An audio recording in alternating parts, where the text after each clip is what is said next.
Wel, diolch yn fawr iawn am y croeso, ac ia, dwi yn teimlo efallai mod i yn creu problem i fi fy hun, achos yn wir hwn ydy'r trydydd cyfarfod i mi anerch yn yr Eisteddfod rwan, a mae pob un yn y gyfarfodydd yn ymddangosiadol ar pwnc Ewropeaidd.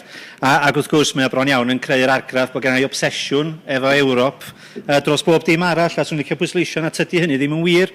Yn sicr yn cyd-destun fy nghyfnod fel aelod seneddol, digon chydig o sylw dwi wedi rhoi yn benodol i'r mater Ewropeaidd, ond o gyfarfod Li yn San Steffan ac a gwahoddiad i draddodi darlith yn yr Eisteddfod fydda yn efallai cynhyrfu'r dyfroedd, do'n i ddim eisiau gwrthod y cyfle i wneud hynny.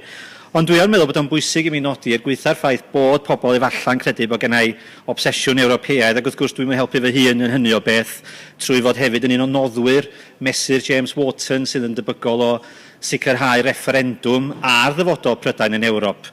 Ac na i ddim ailadrodd y ddadl o'n i'n wneud yn yr ddarlith dydd Mawrth, ond dwi yn credu bod pleidlais ar ddyfodol Cymru yn Ewrop yn llawer iawn mwy tebygol na mae bobl yn gredu. Felly mi fydd y pwnc yma yn parhau yn bwnc o bwys yn y blynyddoedd sydd i ddod. Ond mae fo'n yn hollol gywir i ddatgan na'r hyn sydd gennau i heddiw fwy na dim arall ydy nid methiant unrhyw agwedd o bolisi Ewropeaidd. Yn wir, mae'r dystiolaeth fydden ni gyflwyno yn awgrymu fod arian rhanbarthol Ewropeaidd yn gallu gweddnewid rhanbarthau clotach o fewn yr Undeb Ewropeaidd. Yr hyn dwi eisiau drafod heddiw mewn ffordd ydy methiant sydd wedi cael ei wneud yma yng Nghymru, achos dwi'n credu bod y methiant sydd ddefnyddio arian Ewropeaidd yn llwyddiannus yng Nghymru yn y 2 blynedd ar 10 ers da ni wedi bod yn derbyn arian ar y gyfradd ucha bosib yn fethiant sydd wedi cael ei greu yma yng Nghymru, ac mae o'n gywilydd o beth nad oes na ddim mwy o drafodaeth ar y methiant hwnnw. Ac yn naturiol, mwyn profi fy nadl, mi fydd rhaid i mi brofi mod i'n iawn i ddatgan bod na fethiant wedi digwydd, a dwi'n credu fydd y dystiolaeth fyddai'n gyflwyno o ran methiant Cymru i ddefnyddio arian Ewropeaidd bydd yr economi ac bydd ein cymunedau ni, mi fydd y dystiolaeth honno'n hollol glir. Ond wrth gwrs, dwi'n mynd ymhellach na hynny trwy ddadla fod yr arian Ewropeaidd wedi cyfrannu ymhellach tuag at yr dibyniaeth yma sydd ganddo ni yng Nghymru ar y wladwriaeth, bod o'n dibyniaeth ar y sector gyhoeddus mewn cyflwyniad diweddar i Ysgol John Bright. Mi ddari mi ddangos fo oed, a mi fysa'r athro Ian Hopkin yn gwerthfawrogi hyn efallai, achos mi oedd yr athro Ian Hopkin yn fy nysgu fi yn 1989 pan syrthiodd wal Berlin. Ac mi o'n i efo griw chweched dosbarth yn Ysgol John Bright, a'r pwynt ddari mi oedd bod Cymru heddiw yn fwy dibynnol ar y sector gyhoeddus am gyflogaeth nag oedd dwyrain yr Almaen dan gomiwnyddiaeth. Ac wrth gwrs, mi oedd yr athro yn gwerthfawrogi, athro Ian Hopkin hefyd, ond wrth gwrs, i ddisgyblion chweched dosbarth heddiw, tydyn nhw ddim yn ymgyffred be oedd y rhyfel oer, be oedd y llen haearn, ac felly oedd yr enghraifft o'n i ddefnyddio falle yn un amrhiodol yng nghyd-destun y gynulleidfa oedd gennau ar y pryd. Ond oedd ystyriwch o ddifri fod gennym ni fwy o ddibyniaeth yng Nghymru heddiw ar y sector gyhoeddus i greu cyflogaeth nag oedd na nwyrain yr Almaen yn 89. Ac os da chi'n teimlo bod hwnnw'n fater o falchdar yna naturiol, da chi'n mynd i gytuno fo gweddill fy narlith i. Ond cyn cychwyn o ddifri ar ymosod ar y sefyllfa yng Nghymru, mae gen i un gic fach tuag at Ewrop. A'r gic fach honno yn dod o'r ffaith mod i yn ogystal o bod yn aelod o'r Pwyllgor Cyfrifon Cyhoeddus, dwi'n parhau yn aelod o'r Pwyllgor Materion Cymreig. Ac mae ganddo ni mewn cadeirydd yn David Davies Mynwy, cadeirydd ardderchog. Fysa unrhyw un sy'n ymwneud â'r Pwyllgor Materion Cymreig yn cydnabod bod David yn cadeirydd cadarn, difyr, diddorol. Wrth gwrs mae gyda farn gref ar faterion, ond mae e hefyd yn ymwybodol o'i gyfrifoldeb bod tuag at y Pwyllgor yn ei gyfanrwydd. Ond un o'r pethau mae David wedi wneud sydd yn ardderchog yn y marn i o ystyried y ffaith bod o'n fwy o eurosgeptydd nag ydw i, ydy mynnu fod y Pwyllgor wedi mynd i Frwsel nid unwaith ond dwywaith, a'ch dadl David ydy bod chi o blaid yr Undeb Ewropeaidd, yn amheus o'r Undeb Ewropeaidd, yn wrthwynebus i'r Undeb Ewropeaidd, mae gennych chi ddyletswydd i ddeall sut mae'r Undeb Ewropeaidd yn gweithio. Ac felly mae'r Pwyllgor wedi ymweld ddwywaith yn y cyfnod dwi wedi bod yn aelod, ac swn i'n licio nodi'n fan hyn, mae o'n bleser gweld ffordd mae'r 4 aelod seneddol Ewropeaidd yn gweithio ar y cyd. Ac mae o'n rhyfedd o beth, ond os siaradwch chi enghraifft efo Jill Evans, mi fysa hi'n datgan bod y cydweithio hapus yma ymysg y 4 aelod seneddol Ewropeaidd yn Mrwsel yn datblygiad sydd wedi digwydd ers ethol aelod UKIP. Hynny yw, pan oedd 2 aelod llafur Doedd na ddim cydweithio ymysg y 4 aelod seneddol Ewropeaidd, ond rwan bod y 4 yn cynrychioli 4 plaid wahanol, mae yna gydweithio hapus iawn, ac mae hwnnw'n rhywbeth digon diddorol. Cyn i chi gyd weld bai ar UKIP, mae'n sicr maen nhw wedi arwain at gydweithredu a chyd drafod ymysg y 4 plaid yn Senedd Ewrop, os nid yn un arall.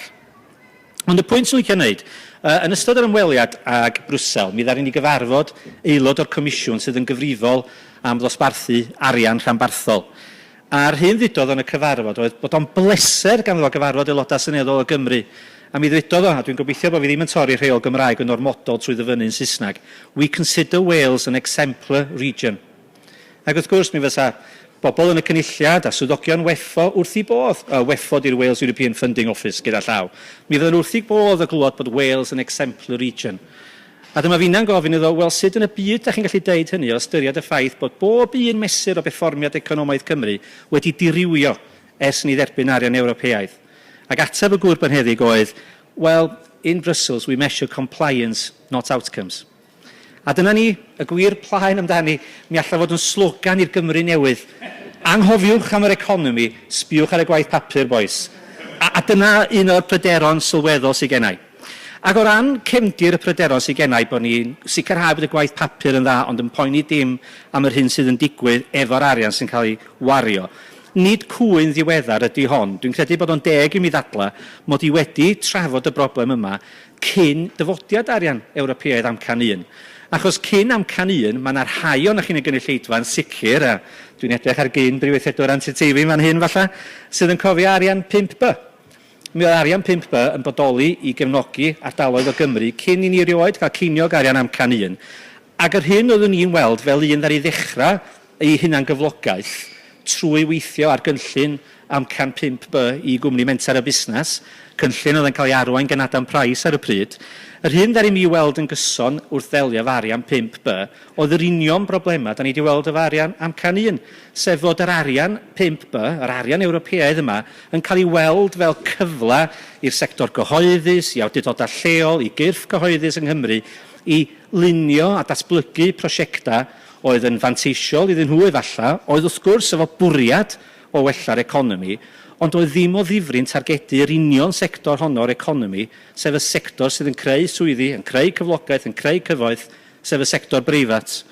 Ac mae'n wir i ddeud yn ystod fy amser yn gweithio efo arian 5B, dwi'n credu mod i'n gywir i ddeud bod y cynllun mwyaf dan arian 5B gafodd i arian i arwain gen y sector breifat, oedd cynllun llechi Cymru, Welsh Slate, cynllun ddari mi ddatblygu law yn llaw efo Adam fel aelod y staff Menter y Busnes, cynllun ddari ddenu swm sylweddol o arian, cynllun oedd yn cael ei arwain gen fusnesau breifat a cynllun ddari am gyfnod, sicrhau bod yna newid sylweddol wedi bod yn y farchnad ar gyfer llechi Cymreig o fod yn llechi to, i fod yn llechi llawer iawn mwy pensaernïol, ond eithriad prin oedd hynny.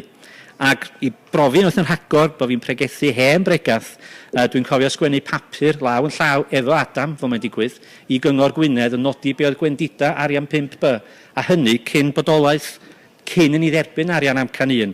A'r pwynt sylfaenol a chreiddiol oedden ni'n neud oedd bod yna ddiffyg presenoldeb y sector breifat yn y modd mae arian Ewropeaidd yn cael ei ddosrannu.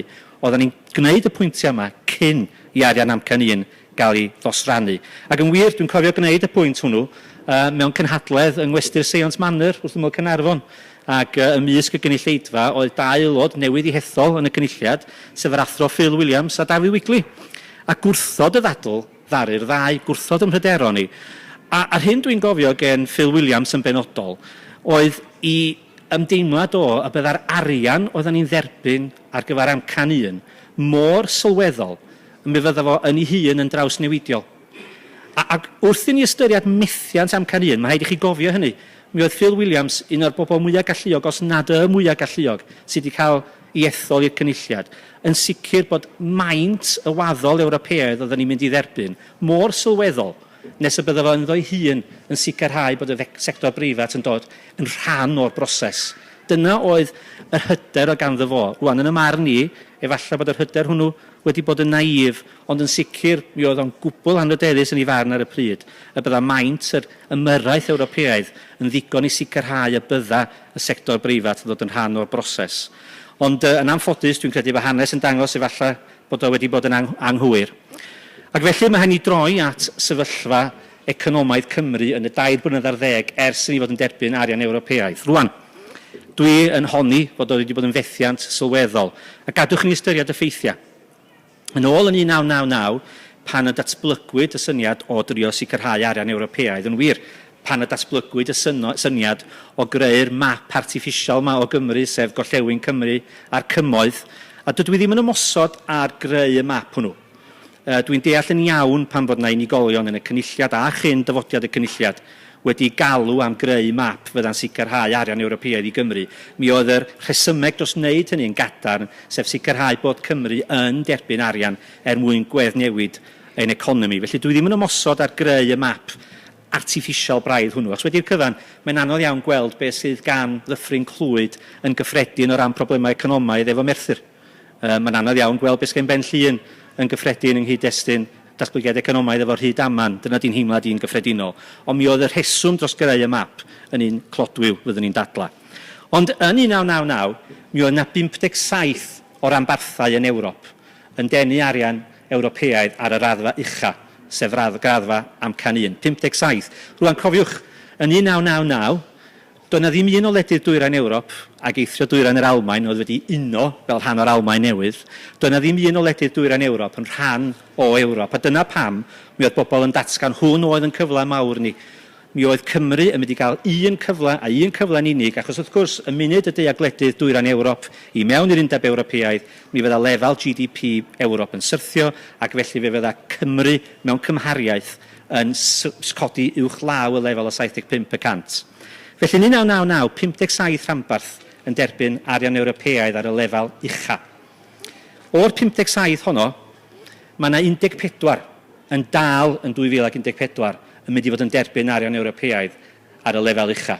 Ond o'r 4 ar 10 honno, dim ond 2 sydd ddim yn Ngwlad Groeg neu yn deheubarth yr Eidal.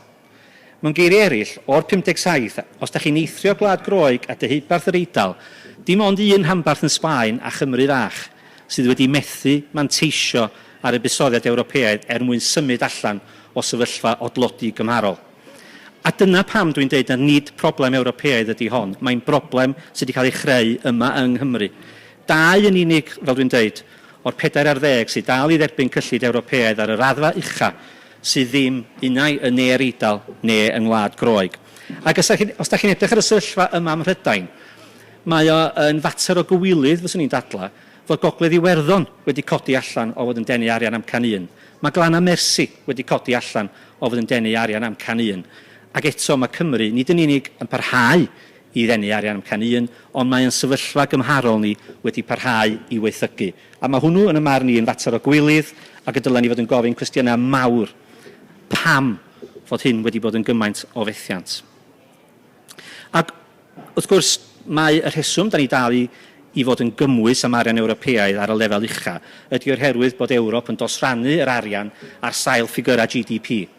Ac mae'r ffigurau GDP hynny yn weddol glir os ydych cynhyrchiant chi yn llai na 75% o'r cyfartaledd Ewropeaidd, da chi dal yn mynd i dderbyn yr arian hwnnw. Felly, o edrych ar y ffigurau GDP, beth sydd wedi digwydd? Pam fod Cymru'n dal i dderbyn? Wel, yn 1999, pan oedden ni wrthi'n y broses o ddenu arian Ewropeaidd amcan 1 am y tro cyntaf, mi oedd Cymru'n sefyll ar 89% o'r cyfartaledd Ewropeaidd. A Gorllewin Cymru a'r Cymoedd yn syrthio yn union ar 75%. Ac yn wir, dwi'n cofio safodaeth ar y pryd, oedd Sir Ddimbach yn dod mewn neu ddim i'r rhanbarth artiffisial. Achos o dynnu Sir Ddimbach mewn, mi oedden ni'n mynd yn agos iawn at yr higyn o 75%. A be ydy'r sefyllfa yn 2010 yn ôl Eurostat? Yn ôl Eurostat, mae Cymru bellach ar 81% o'r cyfartaledd Ewropeaidd, a mae Gorllewin Cymru a'r Cymoedd, ardal sydd wedi cael buddsoddiad anferthol o arian Ewropeaidd, wedi syrthio i 70% o'r cyfartaledd Ewropeaidd. Rwan, mi allar rhai pobl ddadla, os da chi'n edrych ar y ffigurau yna'n gymarol, yna mae diriwiad Cymru wedi bod tua 9%, a mae'r diriwiad yng Ngorllewin Cymru a'r Cymoedd wedi bod tua 7%. Felly mi allach chi ddadla bod yr arian Ewropeaidd wedi gwneud gwahaniaeth, achos da ni wedi mynd yn dlotach, ond ddim cweit mor gyflym am y gweddill Cymru wedi mynd yn dlotach. Ond os na dyna di llun ni'n mesur llwyddiant, yna drian ohono ni fyddwn ni'n dadla.